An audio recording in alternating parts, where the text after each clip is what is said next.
قابل احترام بس بیٹھ جائیں مہربان شکریہ مہربانی بسم اللہ الرحمن الرحیم جناب گورنر کے پی حاجی غلام علی صاحب قابل احترام مولانا فضل الرحمان صاحب امیر جمعیت علماء پاکستان قابل احترام وفاقی وزراء آج کے اس محفل کے میزبان جناب مولانا اسد صاحب جناب امیر مقام صاحب ڈپٹی اسپیکر نیشنل اسمبلی جناب زاہد اکرم درانی صاحب اور میرے واجب الاحترام سرکاری افسران پولیس آفیسرز ڈیرہ اسماعیل خان کے جمعیت کے ممبران مسلم لیگ نون کے نواز شریف کے شاہینوں بزرگوں بھائیوں نوجوان ساتھیوں السلام علیکم آج اللہ تعالیٰ کا بے پایاں فضل و کرم ہے کہ میں اس علاقے میں آج آیا ہوں تو آج ترقی اور خوشحالی کے منصوبوں کی بنیاد رکھی جا رہی ہے اور ابھی چند ماہ پہلے جب میں یہاں ان علاقوں میں آتا تھا تو ہر طرف پانی نظر آتا تھا اور بے پناہ مصیبتیں اور مشکلات کا سامنا اس عظیم علاقے کے بزرگوں ماں اور بہنوں اور بچوں نے کیا مجھے اس زمانے میں جب سیلاب نے تباہی مچا رکھی تھی تو نوشہرہ چارسدہ کالام اور کوہستان یہاں پر ڈیرہ اسماعیل خان ٹانک ان علاقوں میں ایک سے زیادہ مرتبہ جانے کی مجھے موقع ملا اور سوات کے وادی میں جو تباہی دیکھی اس میں زیادہ تر حصہ انسان کی اپنی غلط پلاننگ اور منصوبوں سے تباہی کا موجب بنی خاص طور پر سوات ویلی میں جہاں پر دریا کے پیٹ میں گھر اور ہوٹلز بنے ہوئے تھے اس سے بڑی اور شومی قسمت کیا ہو سکتی ہے کہ ایک ایسی پارٹی کی حکومت جو پورے پاکستان کے باقی صوبوں کو رگیدتی تھی اور اپنے صوبے میں بہت اعلیٰ اور عرفہ نظام کی بات کرتی تھی دیکھتی آنکھ نے اس نظام کو زمیں بوس ہوتے دیکھا ایک تو جو بارشی جو تباہی ہوئی وہ اپنی جگہ لیکن جو گورننس کے حکومت کے جو بدترین جو ناقابل معافی خطائیں تھیں میں سمجھتا ہوں کہ وہ بھی اس کا ایک بہت بڑا اس کا یہ ایک عنصر تھا بہرکیف اس زمانے میں آپ سب نے مل کر حکومت کے پی اور جمعیت علماء اسلام اور تمام جو سیاسی پارٹی ورکرز پولیس انتظامیہ مینجمنٹ صوبائی ادارے وفاقی اداروں سب نے مل کر دن رات کوششیں کی اور الحمدللہ آج جو بنیادی جو مسائل تو حل ہو گئے لیکن ابھی بھی اس تباہی کے جو اثرات پورے پاکستان میں موجود ہیں کے پی میں ہیں سندھ میں ہیں بلوچستان میں ہیں جنوبی پنجاب میں ہیں اور گلگت بلتستان میں ہیں، یہاں پر جو پہاڑوں کا علاقہ ہے وہاں پر آج بھی لوگ شدید سردی میں ٹھٹر رہے ہیں۔ اس میں کوئی شک نہیں کہ حکومت پاکستان نے تقریباً 85 ارب روپے کی خطی بلکہ 90 ارب روپے کی خطی رقم خرچ کر کے نہ صرف 25,000 روپیہ فی خاندان کو بنیادی امداد دی،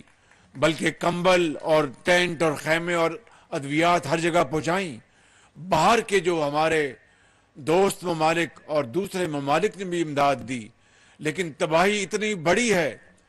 کہ وہ جتنے بھی ہم وسائل جھونک دیں وہ کم ہوں گے۔ ابھی 9 تاریخ کو پھر ڈونرز کانفرنس ہے جنیوا میں، وہاں پر ہم پاکستان کا کیس پیش کریں گے اور دنیا کو بتائیں گے کہ یہ تباہی جو ہمارے مقدر میں آئی یہ ہماری وجہ سے نہیں ہوئی۔ جو ایک پاکستان کا جو کاربن جو ایمیشن جو ہے وہ 1% سے بھی کم ہے۔ دنیا کے وہ ممالک جو ترقی یافتہ ممالک ہیں جہاں پر ان کے جو کاربن ایمیشن جو ہیں وہ کہیں جو ان کی جو لمٹ ہے اس سے زیادہ ہیں، مگر پاکستان بدقسمتی سے اس موسمی آفت کا شکار ہو گیا۔ اللہ تعالیٰ سے ہمیں اپنی اس کے حضور ہمیں سر جھکانا چاہیے اور اسے دعا مانگنی چاہیے کہ وہ ہمیں اس مشکل سے، اس مصیبت سے جلد نکال دے۔ میں آپ کو یقین دلاتا ہوں کہ میں اپنی مخلوط حکومت کے ساتھ مل کر اور صوبوں کے ساتھ مل کر انشاءاللہ جب تک آپ لوگ جو اس سیلاب سے متاثر ہوئے ہیں اپنے گھروں میں آپ سکون سے نہیں جائیں گے، ہم چین سے نہیں بیٹھیں گے۔ میرے بزرگوں، بھائیوں اور نوجوان ساتھیوں، آج یہاں پہ جو ترقیاتی کاموں کی آج جو آغاز کیا گیا ہے اس میں جناب مولانا فضل الرحمان صاحب کی بصیرت کا بہت بڑا دخل ہے۔ ان کی ذاتی کاوشیں اور ان کی ذاتی دلچسپی کا آج یہ مظہر ہے، اور میں مولانا صاحب کو مبارکباد پیش کرتا ہوں کہ انہوں نے اس کے لیے بڑی دن رات کاوشیں کی، اور اس کے ساتھ یقیناً جو باقی اتحادی ساتھیوں نے اپنا حصہ ڈالا، لیکن اس میں جو لیڈ جو مین انجن جو ہے وہ مولانا فضل الرحمان صاحب کا ہے۔ میں یہاں پر یہ کہنا چاہوں گا کہ اسلام آباد سے ڈیرہ اسماعیل خان تک وایا ہکلا جو موٹر وے بنی، وہ جو موٹر ویز کا معمار ہے اس کا نام ہے، کیا نام ہے اس کا؟ زور سے آواز نہیں ہے، زور سے بولیں۔ میاں محمد نواز شریف۔ یہ اس کا خواب تھا جس نے پورے پاکستان کو ایک لڑی میں پرو دیا ہے۔ ابھی میں پاکستان کی جو موٹر وے ہے اس کا جو آخری جو سیگمنٹ تھا سکھر حیدرآباد موٹر وے، اس کا سنگ بنیاد ابھی میں سندھ میں رکھ کے آیا ہوں، اور اس طرح پشاور سے لے کر کراچی تک نواز شریف کا خواب انشاءاللہ مکمل ہوگا اور شرمندہ تعبیر ہوگا۔ لیکن میں یہ کہنا چاہتا ہوں کہ یہ سب 2017 تک کی بات ہے۔ اس کے بعد ہر چیز پر ایک غلاف رکھ دیا گیا اور کمبل تان کر خواب خرگوش میں وہ حکومت محو ہو گئی۔ اور یقین کریں کہ یہ جو مغربی روٹ ہے ڈیرہ اسماعیل خان روپ تک، یہ وہ چائنا پاکستان اکنامک کوریڈور کا یہ اس کا حصہ ہے، اور جو کہ 2017 میں اس کا پورا پلان بن چکا تھا۔ جو حکومت آئی جس نے پاکستان کی معیشت کا بیڑا غرق کیا، انہوں نے ان منصوبوں کو بھی بالکل سرد خانے میں ڈال دیا، اور اس کے بعد ترقی، خوشحالی نام کی بات ختم ہو گئی، حتیٰ کہ ہمارے جو دوست ممالک ہیں، برادر ممالک ہیں، وہ ہم سے ناراض ہو گئے۔ اور مجھے ابھی میں چین ہو کے آیا تو چینی حکومت نے، میں پہلا مہمان تھا، یعنی کووڈ کے بعد کسی کو انہوں نے اگر دعوت دی تو پاکستان کے اس خادم کو دعوت دی، اور یہ دعوت مجھے نہیں تھی، یہ دعوت آپ کی تھی، پاکستان کے 22 کروڑ عوام کی تھی، یہ آپ کی عزت تھی۔ جس طرح پاکستان کی عزت کو عمران نیازی نے خاک میں ملایا، خانہ کعبہ کے ماڈل کی جو گھڑی تھی، اب بتائیے، تحفہ تو تحفہ ہوتا ہے، اور وہ تحفہ اگر وزیر اعظم پاکستان کو ملتا ہے تو وہ وزیر اعظم کو نہیں، وہ 22 کروڑ عوام کو ملتا ہے، آپ خان صاحبان کو ملتا ہے، پنجاب کے عوام کو ملتا ہے، سندھ کے عوام کو ملتا ہے، بلوچستان کے عوام کو ملتا ہے، قبائلی عوام کو ملتا ہے، یہ آپ کی عزت ہے۔ اور پھر اس سے اوپر خانہ کعبہ کا ماڈل ہو، اس تحفے کو بیچ کر پیسے جیب میں ڈال لینا، اس سے بڑی پاکستان کی عظمت اور اس سے پاکستان کی بے توقیری نہیں ہو سکتی۔ میرے بزرگوں، بھائیوں اور نوجوان ساتھیوں، یہ میں بات تہمت برائے تہمت کے حوالے سے نہیں کر رہا، بخدا میں بلا خوف تردید کہنا چاہتا ہوں کہ یہ پاکستان کی اس حوالے سے جتنی بے توقیری ہوئی ہے، شاید دوبارہ اللہ نہ کرے رہتی دنیا تک کبھی پاکستان کے نام کو اس طرح کوئی اور بیچ سکے۔ آج وہ دوست ممالک کیا کہتے ہوں گے کہ ہم تو ان کو تحفے، تو نبی کریم صلی اللہ علیہ وسلم کی یہ حدیث ہے، مولانا صاحب آپ کو بہتر طور پر بتائیں گے کہ آپ تحفے تحائف آپ دیا کریں تاکہ اس سے محبت بڑھتی ہے۔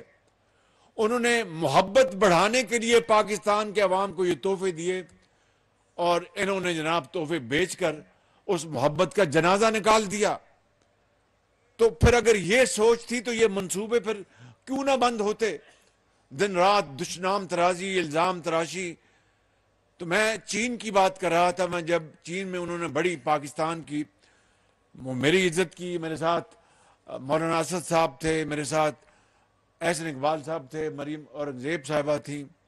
تو انہوں نے خود اپنی آنکھوں سے دیکھا کہ پریزیڈنٹ شی جن پنگ نے اور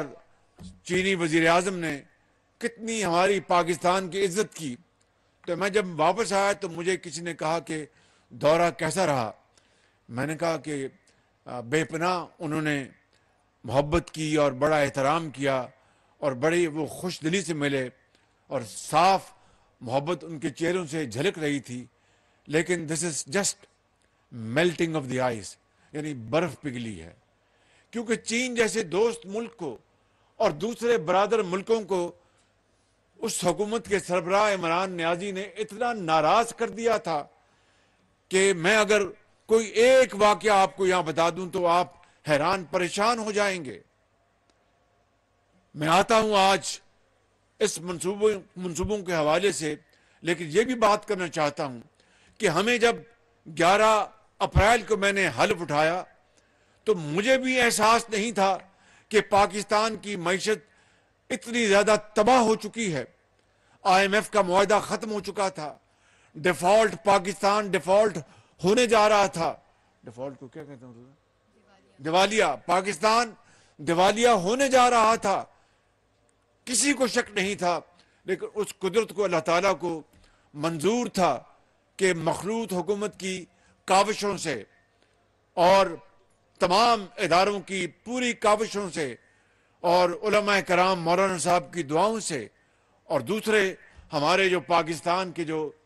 ہمدرد ہیں ان کی محنت اور تعاون سے پاکستان کو الحمدللہ اس مخلوط حکومت نے دیوالیہ ہونے سے بچا لیا۔ اور آج طرح طرح کے پروپیگنڈے کیے جا رہے ہیں، اس میں کوئی شک نہیں کہ بے پناہ چیلنجز ہیں، کسی کو اس میں کسی غلطی کا یا غلط فہمی کا شکار نہیں ہونا چاہیے۔ سیلاب آیا، اس نے پاکستان کو $30 ارب کا نقصان پہنچایا، اور پاکستان کا خزانہ خالی تھا، 88 ارب ہم نے اپنی جیب سے سیلاب زدگان کے حوالے کیے، ابھی بھی اس کے اوپر کام جاری ہے۔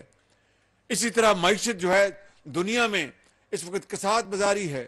وہاں پر جو روس اور یوکرین کی جو جنگ ہو رہی ہے اس نے تیل کی قیمتوں کو آسمانوں تک پہنچا دیا، اور اس وقت گیس اور تیل پاکستان کے لیے یعنی آسان قسطوں یا اچھی قیمتوں پر حاصل کرنا محال ہے۔ اور اسی طریقے سے دنیا میں نے جس طرح کہا کہ اب ریسیشن شروع ہے، تو ہمیں بڑے چیلنجز کا سامنا ہے، اور بھی میں باتیں یہاں پر بیان کر سکتا ہوں، لیکن کہنا یہ چاہتا ہوں کہ جتنے بڑے یہ چیلنجز ہیں، اللہ تعالیٰ کے فضل و کرم سے پاکستان کے 22 کروڑ عوام کو پریشان ہونے کی ضرورت نہیں۔ انشاءاللہ میں آپ کا خادم اور یہ مخلوط حکومت کے نمائندے، ہمارے تمام حکومتی مشینری اور تمام ادارے مل کر انشاءاللہ پاکستان کو اس مشکل سے نکالیں گے۔ شرط یہ ہے کہ ہم دن رات محنت کریں، کوشش کریں، ایمانداری سے ایک ایک پائی کے امین بن کر وہ وسائل عوام کی ترقی اور خوشحالی کے لیے نچھاور کریں گے، تو میں آپ کو یقین دلاتا ہوں کہ ہم پہرا دیں گے، اور آپ انشاءاللہ آپ